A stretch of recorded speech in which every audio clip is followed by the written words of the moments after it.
In this video, I'm going to be talking about getting hospitalized at 16 years old in a mental hospital. So there are going to be some sensitive topics such as self-harm, like an overdose attempt, and just general hospital topics.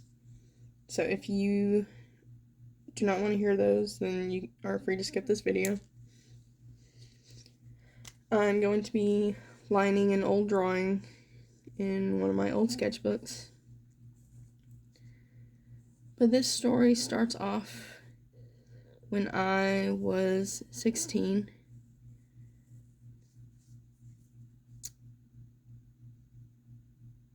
Let's take it back to when I was like 11, because this is where it technically fully starts.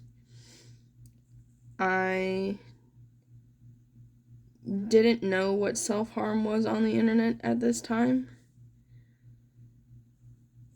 but something in me just wanted to hurt, so I started hurting myself at 11, and it only graduated from there. I was doing it constantly. I was doing it to both cope and also just because I'd be bored and I just wanted to hurt. Not good reasons to hurt yourself, but reasons that I did nonetheless. I am going to skip back to when I was 16 now.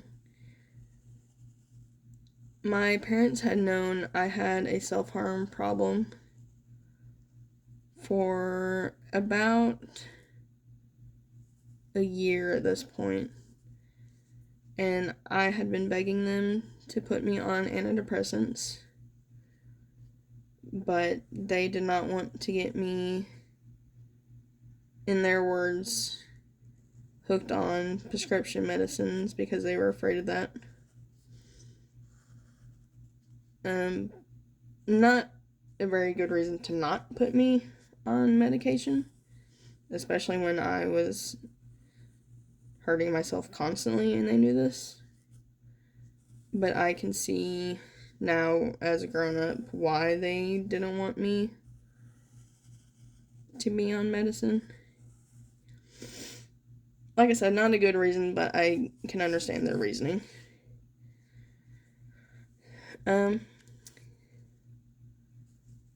But there was a time where I kept missing school, and this happened during that time. I had been skipping school a lot because being there just made me sick.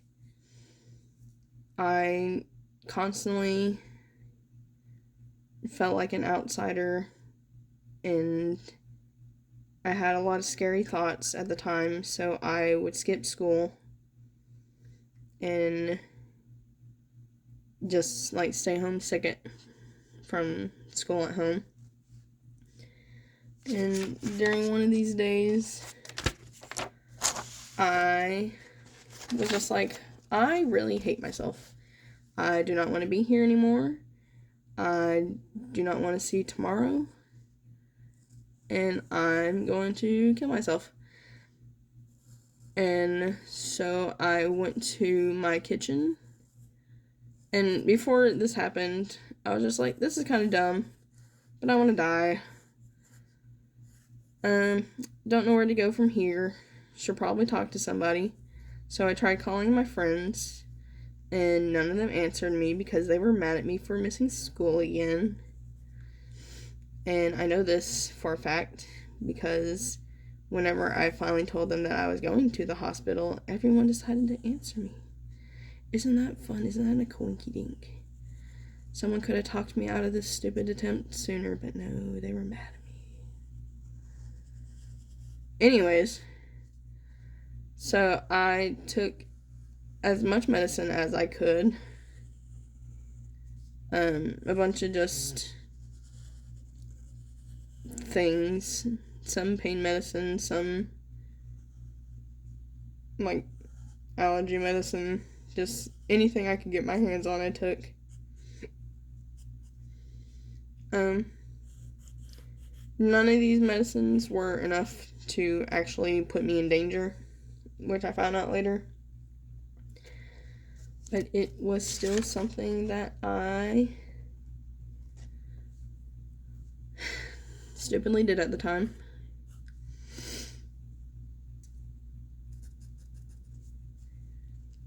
And I regret it a lot, because I should have been able to find a better way to handle myself and handle my things. But I, at the time, felt like I had no other way out. I had been disowned by my family at this point for being gay, and for having a girlfriend. I just constantly felt like a failure to my parents and felt like I didn't deserve to live. And so that's where I got the whole, this is dumb, I don't want to be here anymore ideas. And after I took the medicine, I fairly quickly came to my senses, just like, this is stupid. This is a stupid reason to off myself. I want to be alive. I like my family. I want to see my family again. I don't want my mom to be sad. I don't want my dad to be sad. I don't want my sister to be sad. I don't want my friends to miss me. I don't want to have them grow up without me. And so I called my mom while they were on their way home from work and told her that I needed to go to the hospital. Obviously, she was just like, why? And so I told her, and she freaked out. And so we went to the hospital, and I told my friends that I was sorry and that I was going to the hospital, and they all asked me, why? And I told them the truth, that I had tried overdosing, and none of them understood, so they were also just like, why would you do that? And I was just like, I don't know, I didn't want to be here anymore. I felt like I couldn't be here anymore, so I tried overdosing, and they were just like, are you going to be okay? And I was just like, I think so. I'm going to the hospital now. And so we went to the hospital, and they very quickly told me that I was in no danger of actually dying, which was a relief to my parents, obviously.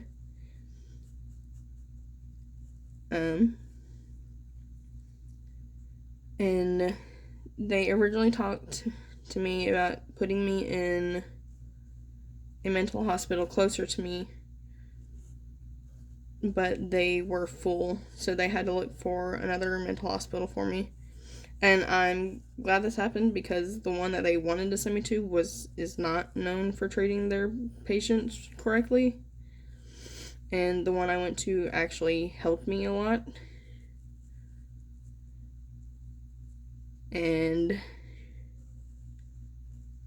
I am just really glad that I got to go to the one that I went to, because I made some friends. I became the mom friend of everyone there. But that's for a little bit later in this story.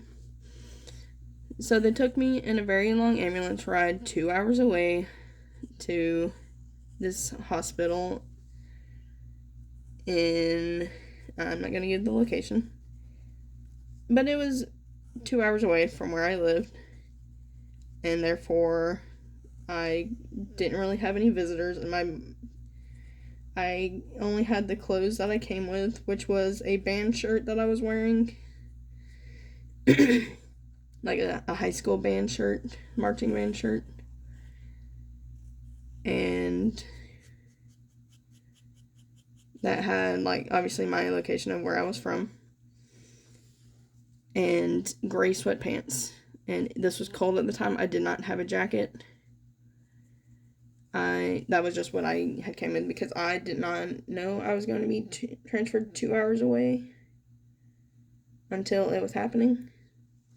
And even then, I didn't realize I was transported 2 hours away. And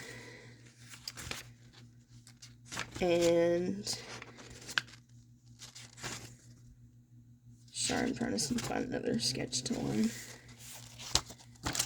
Yeah, I at the time did not realize I was 2 hours away, because I had no concept of distance in my little teenage brain.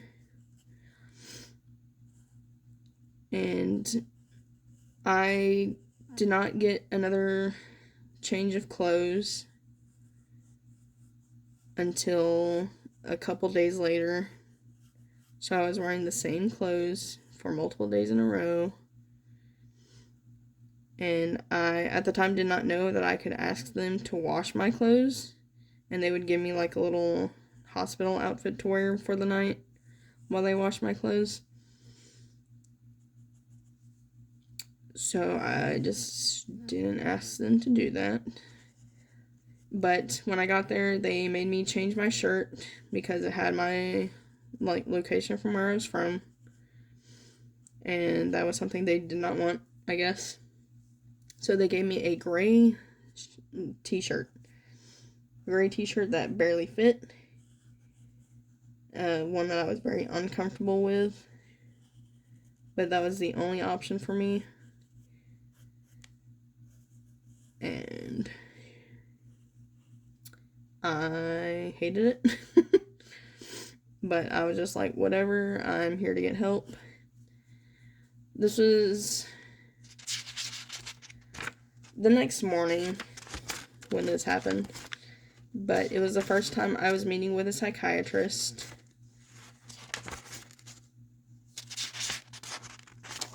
And this was where I first talked about hearing voices to literally anybody. And they were just like, oh, okay, well, we need to hear more information about this, but we don't have time right now. So they just gave me antidepressants to start off with. And we weren't really allowed to be in our rooms while we were supposed to be out in the day. They didn't want us, just sitting around and just, sleeping, I guess. Because then we wouldn't sleep at night. But I had 2 roommates. It was 3 people to a room. I had Heather and then another girl, and I wish I could remember her name. But they were both older than me. Technically, Heather should not have been in... this was the adolescence unit, is where this is all taking place. Technically, she should not have been in the adolescence unit because she was already 18 and she had a kid at this point. So she was a lot more mature than all of us were.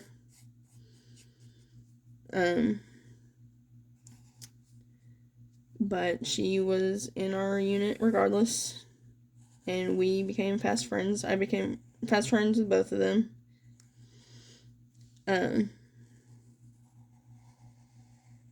But I only really traded numbers with Heather before going home later this week.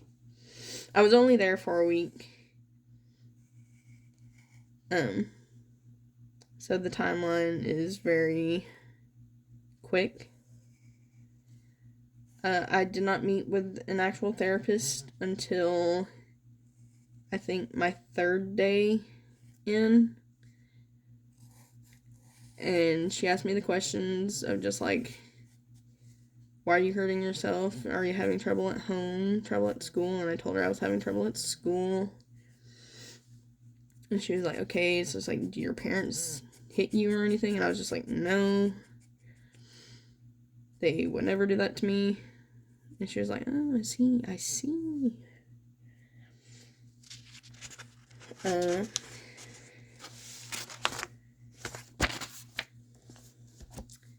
and that is where I got called a model patient because I stayed chilling in easy terms. I stayed out of drama and I tried to prevent drama, and I became like the mom friend, and they realized that I was becoming like the mom friend of everyone there.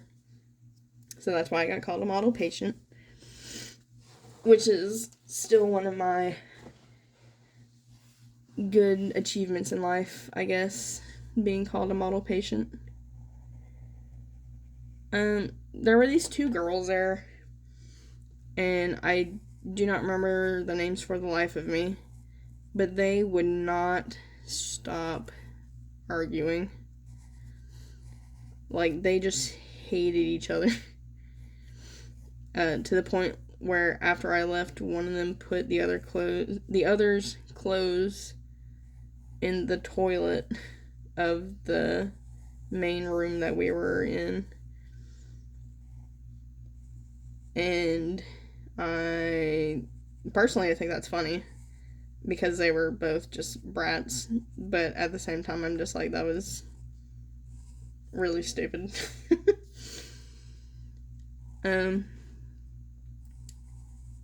But I watched over these two, and I would constantly get them out of trouble by, stepping in between them and telling them to knock it off. And they both really liked me. And I was just their mom friend that whole time I was there. They were very young. I think one of them was 12 and the other one was 13. So I was dealing with a lot of young people there. I also made friends with this girl, which I don't remember her name either. But she was, in the nicest terms I can possibly manage for her, she was the problem of the psych ward that I was at. Just the stereotypical, out of control, fights back. Just, that's the type of girl she was. She had schizophrenia, and she was in there because she had stabbed a boy during a mental breakdown at her school. But we bonded over My Little Pony, and I became her friend. And after I became her friend, she kind of calmed down a little bit because she had someone to talk to. But I know whenever her first night there, she was a big trouble for the nurses there.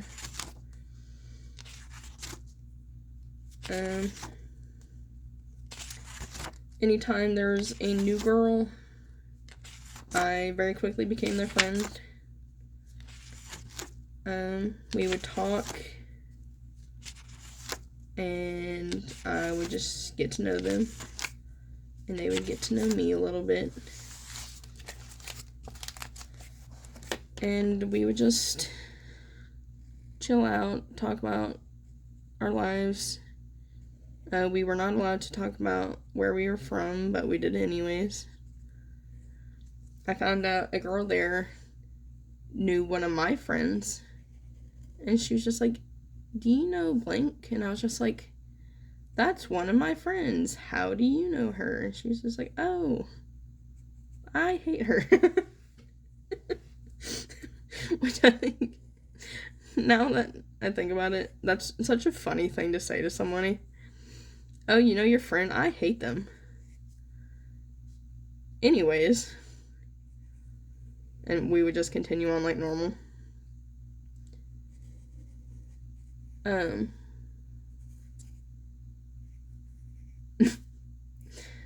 But like I said, I was the mom friend of everyone there. Even girls who were older than me, I became the mom friend too. Where's some funny stories? We did class, but it wasn't like regular class. Whenever we first got there, they gave us like a spelling test, if I remember correctly. And we really only read books in this class. Like, I don't remember doing much else besides reading books in this class. But this teacher was very nice, and he took us into the hallway and asked us like why we were there, and just got our story. And I will never forget this because it really stuck with me. But he asked me like what my favorite band music was, and I told him it was Red because at the time it was Red. And he told me, if this band walked up to you in a mall and asked you to read their music, would you? And I said, of course. I would be honored to. And then he said, would you rip it up? And I was like, why would I do that? No, I would not do that. And he was just like, why not? And I said, because that's not my property, that's not my art to rip up. And he was just like, so why do you do that to yourself? And I was just like, I don't know. I feel like I deserve it. And he was just like, would they deserve it? And I said, no. And he said, well, then why would you deserve it? And that really stuck with me. And that stuck with me the whole time I was there.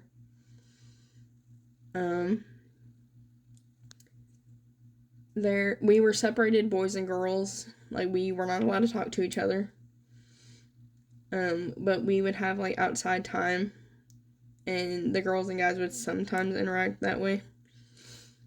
Other than that, our only interaction was in the classes that we took.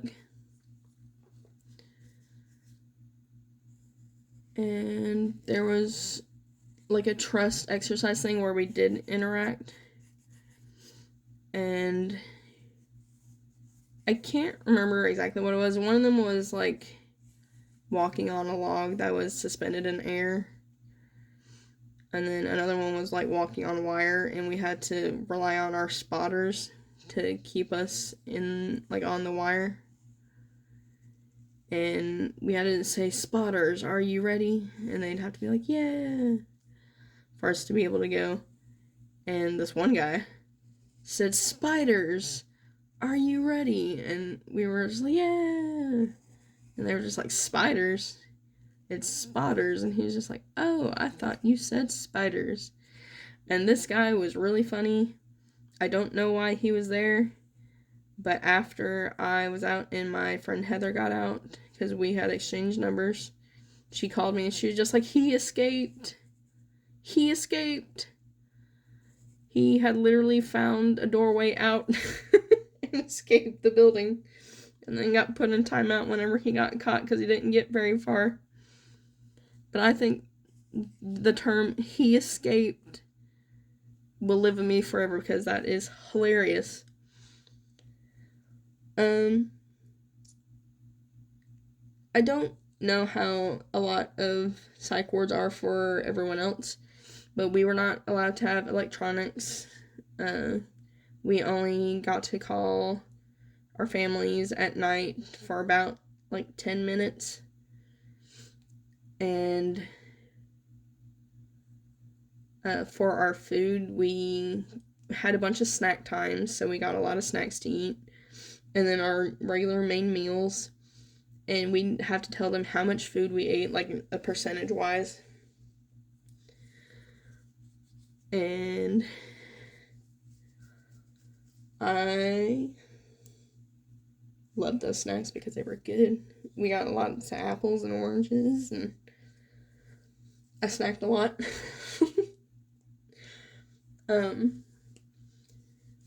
We had both a shower and a bathroom in each of our rooms. The showers were one to each room, and then the bathrooms were split between the rooms. But we were not allowed to go into the bathrooms. Like, they had them locked. Because people would go in there and do stuff that they were not supposed to be doing. So we only had the main bathroom in we called it the lounge, but it was just like a room with like a big long table and some chairs in, and we would doodle in there and everything else, but that's where we spent most of our time. We got our medicine every morning and / night if we had it at night. I only talked to those psychiatrists that one day because they only came once a week, so I only saw them that one time.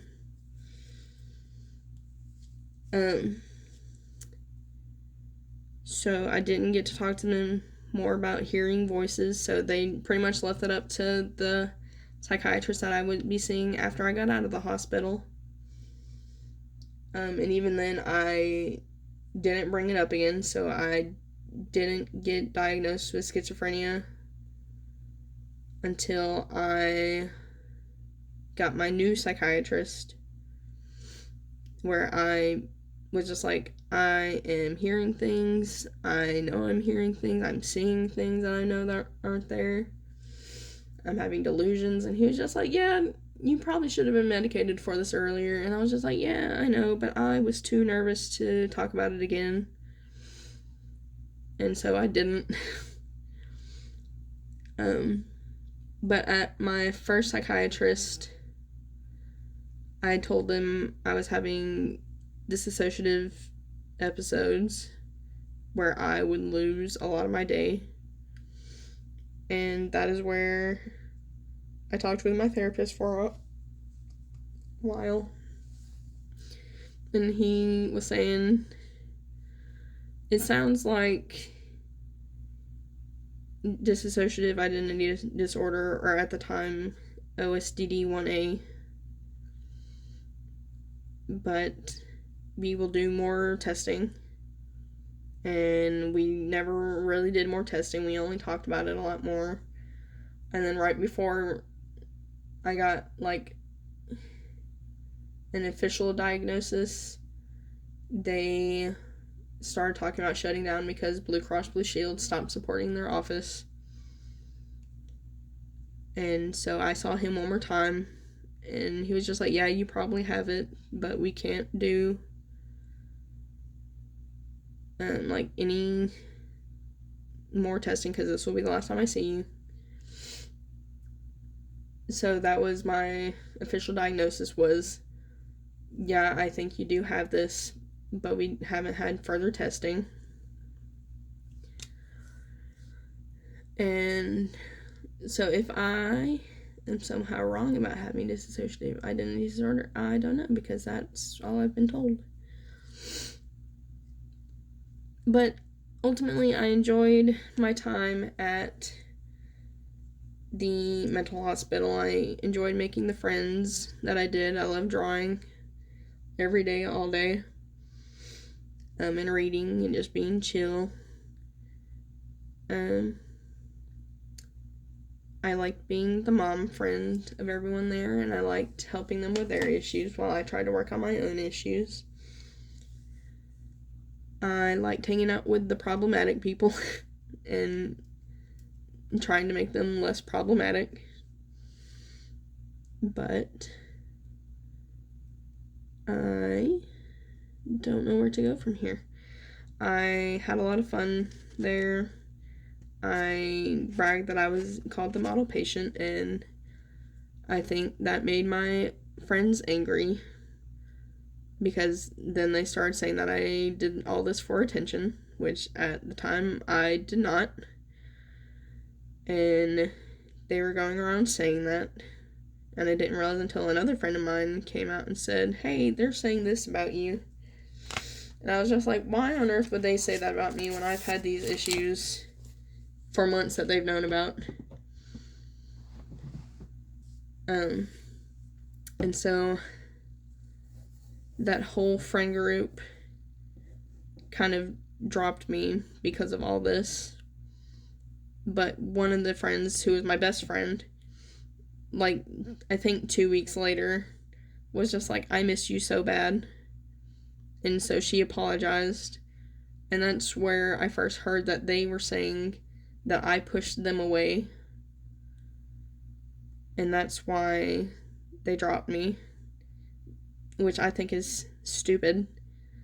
Because not only did I reach out to them before I tried overdosing, I also called my friend instead of my own family to let them know that I was doing all right while I was in the mental hospital when I could have talked to my family who mattered more.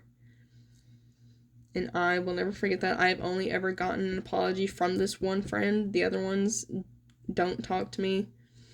I'm friends with one of them on Facebook, but we don't talk.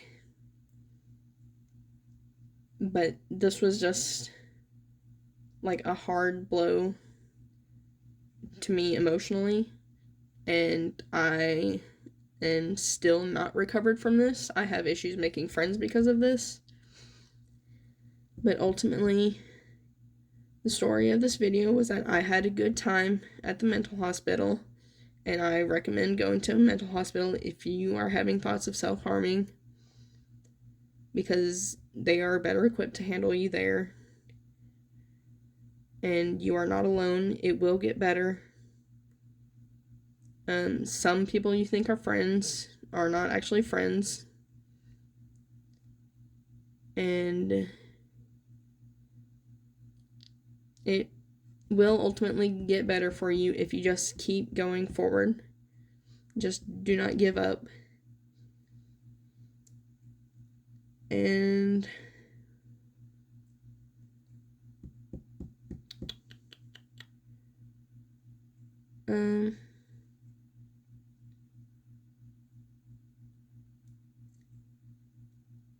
find a good support group that you can rely on. That's my takeaway from this, is just find a good support group. And also get help when you need it. But that's going to be all for this video. I will see you in another video, hopefully. But I hope you enjoyed me drawing all these little sketches, or lining all these sketches in my old sketchbook. And that'll be all for that'll be all for today, and I will see you tomorrow. Bye bye.